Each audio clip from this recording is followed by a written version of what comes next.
Welcome back, everybody, to the Kalispell Warhawk Dynasty on NCAA Football 14. We have now completed 12 years in this long-running dynasty, and thank you all for being a part of it and keeping this series fun. I've had a great time watching this team not only build up, but transform over the years and go through the different eras with different key players. We are now coming off a season that saw us win the Rose Bowl. It was a very good year for us. Not as exciting of a year as I would have liked, just because we didn't face that many good teams and there were a lot of just lopsided games this year. And one thing I want to do before I forget is show you the sliders that I have been playing with, because I have been changing some things up with the slider set, and as I learn more about how penalties work, I am implementing penalty sliders. So here's what I have right now, and it's not like I've been able to fully master exactly what I'm trying to do here, but I have enjoyed the games since I started making these changes, I think around mid-season or so. But here are the penalty sliders and the gameplay sliders. I really want to get as much longevity out of NCAA as possible, and I thought that finding out some new things about sliders was kind of a necessity. And there are some things that you just can't really fix. You have to remember, like CPU quarterback accuracy. You could try putting it down to 5, but then there are going to be a lot of throws they missed by like 20 yards. You gotta just decide what you're okay playing with and what you can kind of deal with when the game isn't perfect. By the way, the off-season stream will be this weekend. It's going to be on Sunday, 12:30 p.m. Central Time. Not Saturday, it's going to be on Sunday. We are coming off a one-loss season, and that was at the hands of Texas very early on. I thought after that game, maybe this would be more of a down year for us, by our standards at least, maybe more of a 10-3 season, maybe 9-4 at the worst. But Michigan wasn't that much of a competition in week 5, and the Pac-12 schedule was extremely underwhelming, especially with no game against Stanford, something I messed up on during the offseason. Now, when we look ahead to the future of this series, right now I think 1, maybe 2 more years. There are many that think we should just end this era with Luke Irvin and Sherrod Edwards, and I do get that logic. I don't know exactly what the plan is going to be besides a year 13. We may end up going independent next year, and that would allow us to make a more difficult schedule and to make sure we can get some opponents that are important for us to play.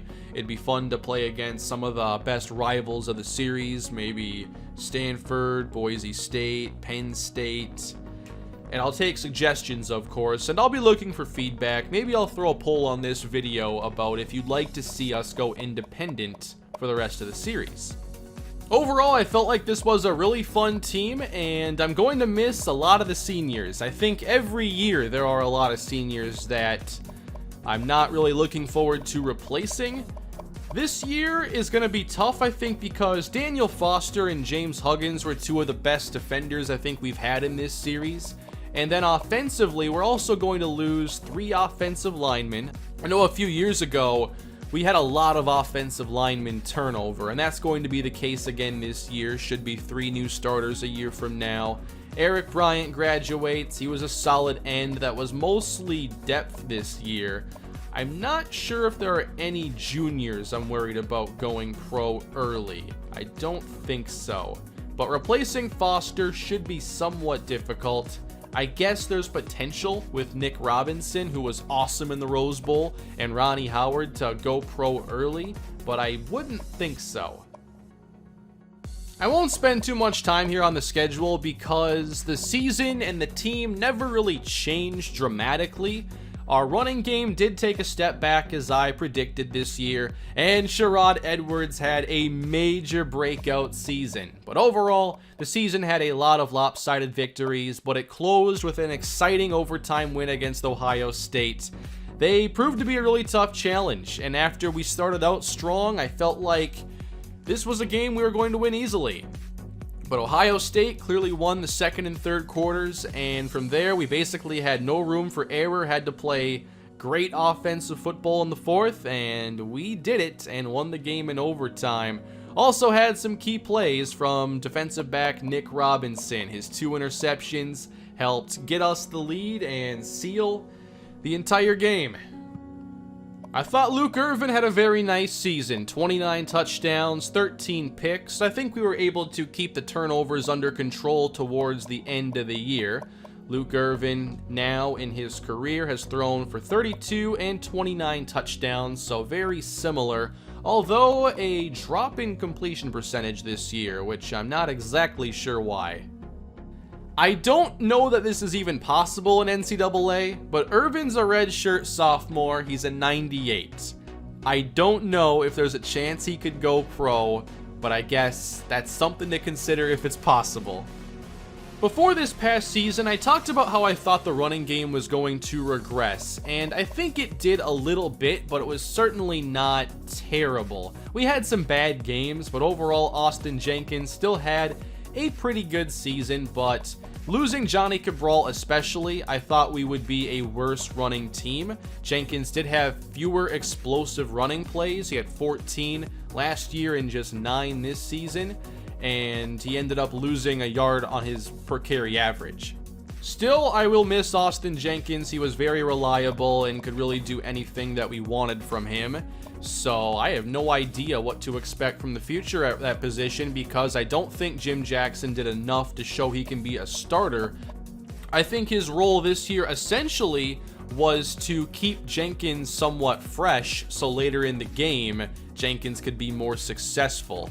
Matt Reddick had 4 rushing touchdowns this year. Sean Merville had some carries in garbage time. So did Jermaine McIntyre. And Trey Dunn actually got a fair amount of playing time. He had some fullback dives from the 1, had a catch in the Rose Bowl, and I thought he had a nice season. But if I had to name a team MVP this year, it was wide receiver Sherrod Edwards. I think we saw the potential last year in the national championship when Edwards had a really big game, even though we lost. This season, he had a lot of big games, a lot of big plays. He is maybe the best playmaker we've had in Kalispell history on offense. If not, I think he has a shot at getting there. 1,257 yards, 10 touchdowns. There were very few games he did not have a pretty big impact. He's only a sophomore. He'll be back next season, and I can't wait to see his off-season progression. Edwards did have some struggles at times with drops, but I could see that becoming less of an issue next year. Tyrone Houston did not have a big senior season, 577 yards. He did a lot of catches just on underneath routes. He wasn't really the deep threat anymore with the emergence of Edwards, so Houston's average dropped 5 yards and his touchdowns obviously dropped significantly, even though catches actually went up. This year, one of my predictions was that we would have 2 1,000-yard receivers. I thought we'd have Edwards and Maddox get there. Drake Maddox, sometimes he has really big games, other times he doesn't really get involved. He has a lot of games where he just has 1 or 0 catches. Overall, I think he's a great player. It's just some games I probably didn't get him the ball enough or didn't give him enough chances.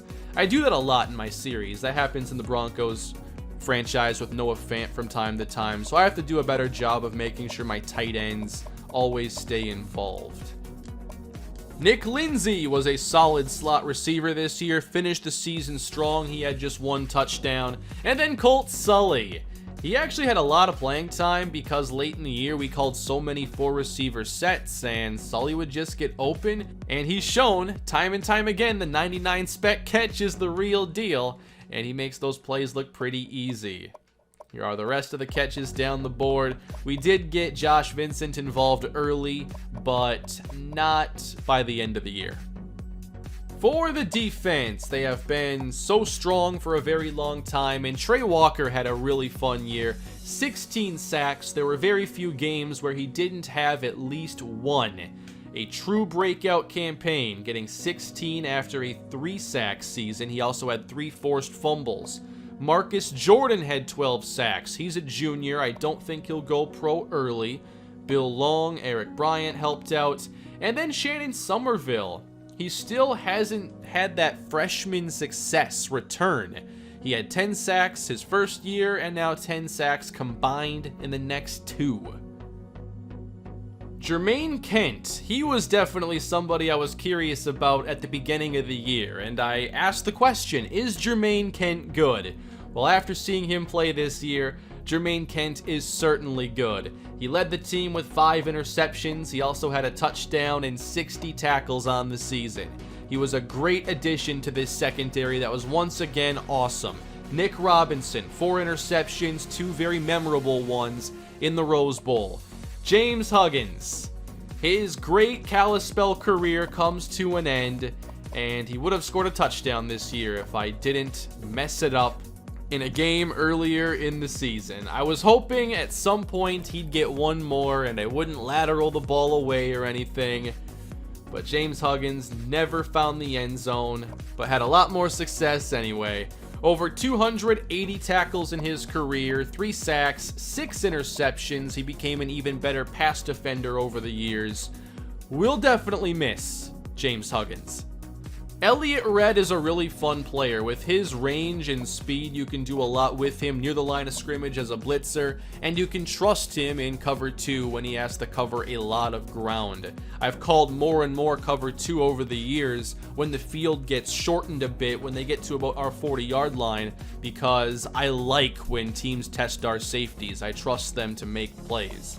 Daniel Foster, he was awesome his entire career at Kalispell. He had 8 interceptions his sophomore year, 15 overall. He doesn't always get targeted a lot, so it's kind of a tricky deal to just base it all off of interceptions, but no doubt Foster was one of the best cover corners we've had in the series. Here's a look at the roster and the players we are definitely going to lose after this year. Daniel Foster, Austin Jenkins, Brandon Smith, Jaron Williams, Mike Butler. I don't know about Nick Robinson yet, but certainly James Huggins, Eric Bryant, Tyrone Houston, and we'll see who we get the best development from this offseason. Kyle Malone's going to graduate, Colt Sully, Maurice Doucette, Brian Rice as well. We graduate 3 corners, so if any juniors go pro early, that's going to be definitely an issue. We have a lot of youth there that's in the high 70s, low 80s for overall. Thomas Henderson's going to graduate. Cameron Stewart at linebacker. He played a bit this season. And I believe those are all the seniors. Alright, let's check out all of the All-Americans. Robert Bostic from Stanford is the first team quarterback. And Brandon Smith at left tackle, first team All-American. And Trey Walker, awesome. He gets recognition for his great season. Marcus Jordan, Bill Long, James Huggins, Braylon Kendrick as well. And Elliott Red, Jermaine Kent, and Brandon Hammond. And Sherrod Edwards as a returner. So all kinds of All-Americans here. That's just the first team. For second team, I thought Sherrod Edwards might make it, but apparently not. Mike Butler does. And that is it. How about freshman All-American at center? Kevin Hampton at 84 overall. And Brandon Hammond at kicker. For all Pac-12, we still don't see Sherrod Edwards get first team. He was second team All-Conference? Come on, he had like the second most yards at receiver this year. He had the second most receiving yards. Not even sure how this is possible. All-American and All-Conference are always tough, but we do a lot better with these awards. Robert Bostic gets the Maxwell. John Madison gets the Walter Camp. James Huggins wins an award. How about Trey Walker? Okay, so a lot off of this season. And I wonder, like, with a season this good at 81 overall, if there's a chance he gets a big off-season boost. I'd love to see that. Robert Bostic again. The Biletnikoff Award was the one I was thinking about all season, and Sherrod Edwards came in third and is still just second team All-Conference. Oh, wow. Drake Maddox almost won the Mackey Award. Well, not really. His stats were way behind Maurice Larson's. 1,177, 10 touchdowns. But he got second, which is pretty impressive. Brandon Smith. Trey Walker wins the Lombardi Award as well. And Jermaine Kent gets the Thorpe. Best linebacker was James Huggins. Brandon Hammond gets the Groza Award. Last thing here before we check on the recruiting. Here are the career numbers now for everybody that's active in the Dynasty. Luke Irvin's played 2 years. He had 61 touchdowns over his first 2 seasons. I want to see the sack numbers. That came down nicely this year. For once in a series, I don't allow 1,000,000 sacks. Austin Jenkins, 2,800 rushing yards in his Kalispell career, 28 touchdowns, 26 explosive runs of 20 yards or more, and just 1 fumble on 501 carries. That's impressive. For receiving, Sherrod Edwards, 17 touchdowns, 2,100 yards. Tyrone Houston, a solid career, 1,575 for him. He played a lot for 2 years and a little bit for his first 2.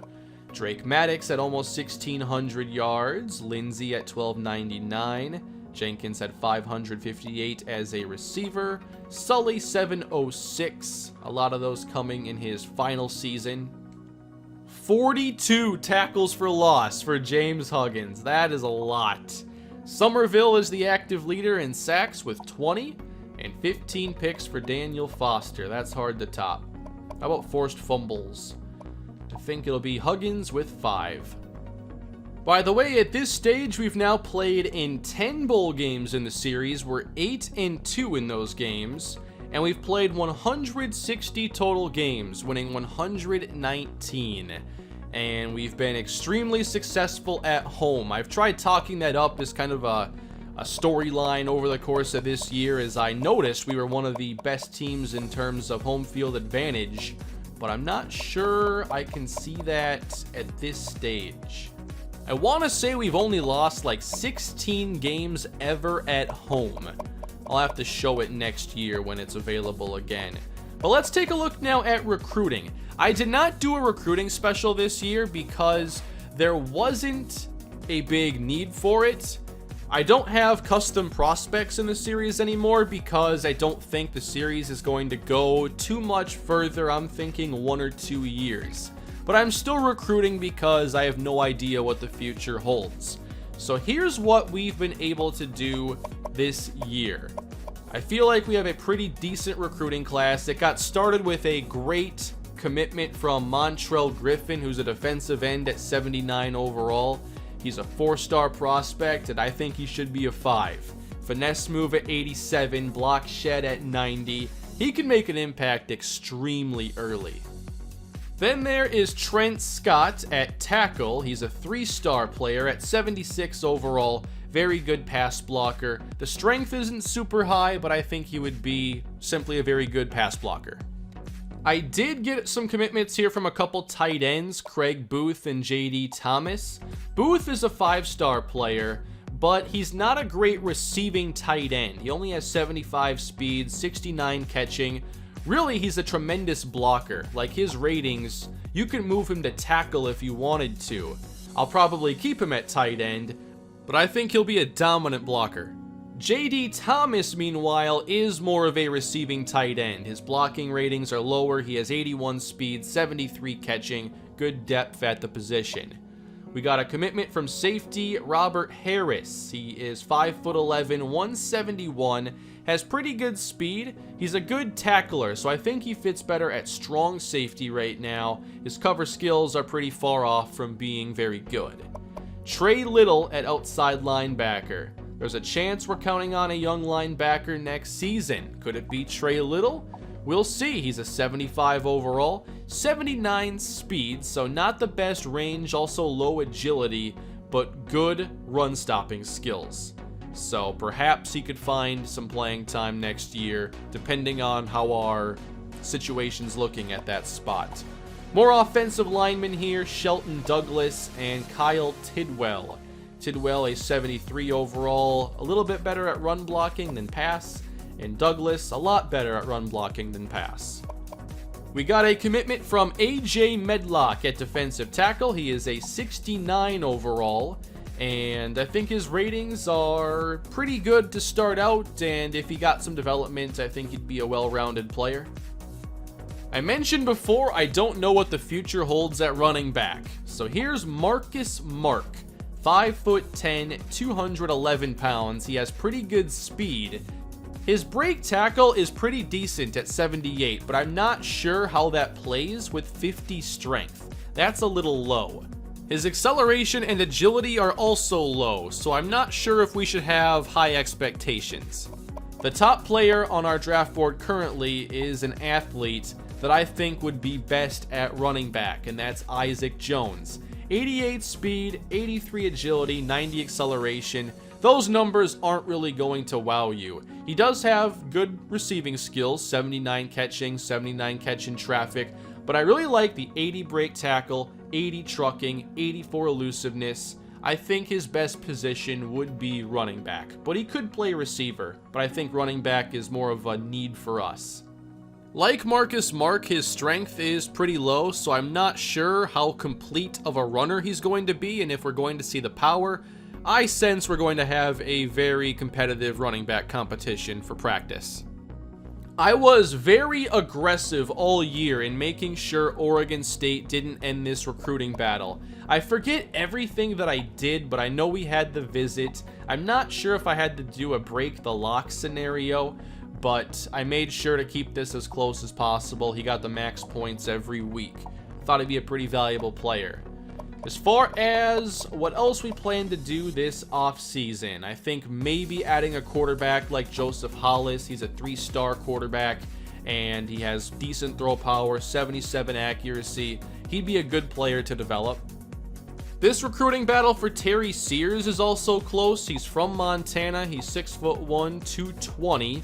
Okay speed, 84 tackle. Coverage isn't bad, so I see a good balanced skill set here. He'll definitely get a lot of points. Spencer Petty, this one's very competitive. Looks like 3 teams, and I don't know if I'll be aggressive for this one. It depends on how good our depth situation is, and also if we have like a bunch of points after we figure out what to do with Jones and Sears. But then there is Lance Davis at corner, and this one has us down almost 1,000 points, so it'll be tough. But depending on what happens with juniors going to the draft early, we might need to be aggressive here for Lance Davis. And if he's a freshman with these ratings, imagine where he'd be after a couple of years. You can let me know what you think of these players down below in the comment section. Who should be the top priorities for off-season recruiting? I think overall this is not going to be our best recruiting class or anything, but I like a lot of the players that we got, especially defensive end Montrell Griffin. Where are we right now in terms of top classes? I haven't checked this in a while, but it has us at 14, so can't be disappointed with that. Overall, next year, my expectations are that we're going to have a much more difficult schedule, especially because I'll make sure Stanford is actually going to be on it. But right now, my thoughts are that the defense will likely take a little step back. I don't know how much it's going to be yet, but losing James Huggins and Daniel Foster, along with all the others, is going to mean something. As far as the offense goes, replacing 3 offensive linemen, I think I have to be worried about the running back spot and our running game overall. Losing Austin Jenkins and not having anyone nearly as good as him ready to replace him. I don't know what that's going to be like. So it could have us being more reliant on the passing game, which I'm very hopeful for. Returning Sherrod Edwards, Nick Lindsay, Drake Maddox. I think we have a chance to be a very good passing team again, perhaps even better. Overall, I'm excited to see what the future holds for the last stretch of this series. I'm not sure if it's 1 or 2 more years, but I hope you all are excited for the rest of this series and are looking forward to year 13. Once again, the off-season is going to be live here on the channel, 12:30 p.m. Central Time on Sunday. I will see you all then. Don't forget to leave your feedback down below. Please leave a like and subscribe to the channel, and we'll continue the Kalispell Dynasty on Sunday. Have a great day, everybody. I'll see you soon.